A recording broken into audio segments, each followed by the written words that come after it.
not preserve our democracy. That is very, very clear. You talk a lot about your father and Donald Trump and sort of what you think Donald Trump has done to him. And you said that you also had a cartoonishly complicated relationship with your dad. What in your mind has happened to your father, and why do you think Donald Trump has had such an influence on him? That's a great question. I get asked that question a lot. I think it has something to do with power. But I think the reason I get asked that question is because my situation is so unbelievably relatable. There is not one person that I know who hasn't lost a close friend or family member over Donald Trump. And politics have always been divisive, but not like this. This is different. The type of toxic cruelty that he spews and the way that he threatens the very existence of people, of women, of people of color, of trans people, of people with disabilities, of anyone who basically doesn't look exactly like him. It makes it very hard to have a relationship with someone who supports a man like that. I still believe that we should be trying to see the common humanity in one another, even in this Trump era. But if Trump becomes the president, that's going to be really, really hard for a lot of people. And I think that the only way our nation has a chance at healing is if we put Kamala Harris in the White House. She is our only chance of healing this country.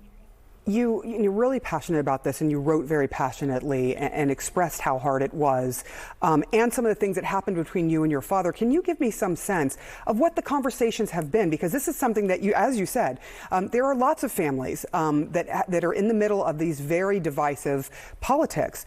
What did you talk to your dad about when he came to you, which you said was unusual, and said, "Hey, I'm thinking about being the attorney for Donald Trump"?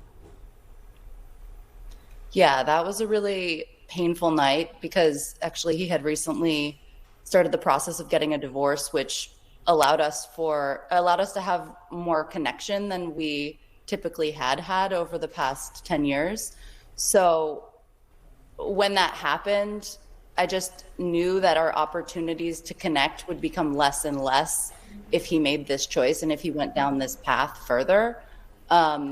In the time since then, we have had many conversations about what's happening in our country. And I do always share my opinion and he shares his. And so we have open communication.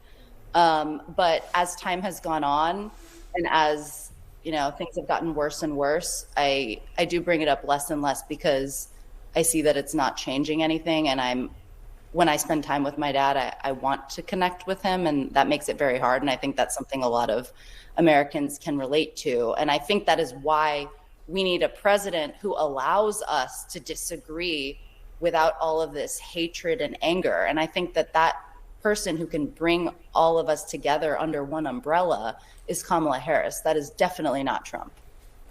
Just lastly, can you give me some sense of how your father is? Because you talk in your article that you are concerned about him.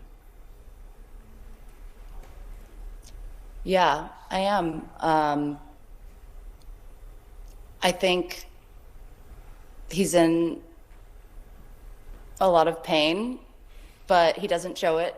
And I know that I'm in a lot of pain over seeing our country be in the grips again of this man who does not care about citizens. He does not care about us. All Trump cares about is maintaining power. He's made that very, very clear that he will do anything, say anything, stand on anyone's backs just to get power. And that is not a person who has the dignity and qualifications to run our country. So we really need to get Kamala Harris in the White House. She has spent her life